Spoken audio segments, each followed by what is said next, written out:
Assalamualaikum warahmatullahi wabarakatuh.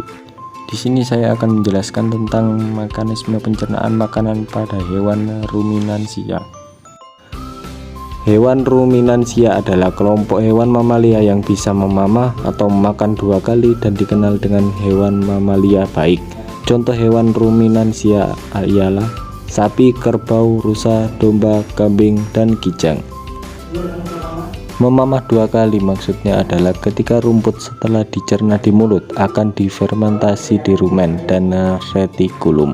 Setelah itu dimuntahkan lagi ke mulut untuk dikunyah kedua kalinya. Kemudian batu masuk omasum dan abomasum. Sistem pencernaan hewan ruminansia lebih kompleks dibanding pencernaan hewan lainnya. Pada hewan ruminansia terdapat 4 bagian lambung dengan fungsi yang spesifik yang terdiri secara urut dari depan ke belakang adalah rumen, retikulum, omasum, abomasum seperti gambar yang tertera di samping. Mekanisme pencernaan makanan pada hewan ruminansia. Salah satu contoh hewan ruminansia ialah sapi. Makanan seperti rumput pertama kali masuk ke dalam mulut sapi. Di dalam mulut terdapat organ-organ pencernaan seperti berikut. 1. Yaitu gigi. Gigi sapi tersusun dari gigi seri dan berguna untuk memotong makanan dan gigi geraham untuk mengunyah makanan. 2. Lidah. Lidah sapi berguna untuk merenggut rumput atau makanan dan mendorong makanan yang sudah dikunyah menuju lambung. 3. Saliva merupakan cairan atau enzim khusus yang dihasilkan oleh kelenjar khusus pada sapi yang kemudian disalurkan ke dalam rongga mulut. Salvia berperan dalam proses pencernaan kimiawi.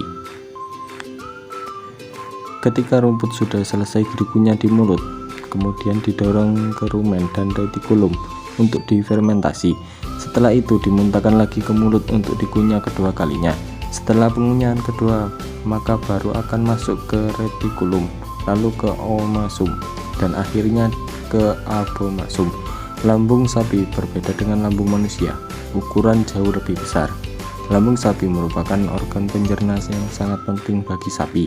Lambung sapi terdiri atas 4 bagian, yaitu rumen, retikulum, omasum, dan abomasum. Oleh karena itu, sapi dikatakan memiliki 4 perut.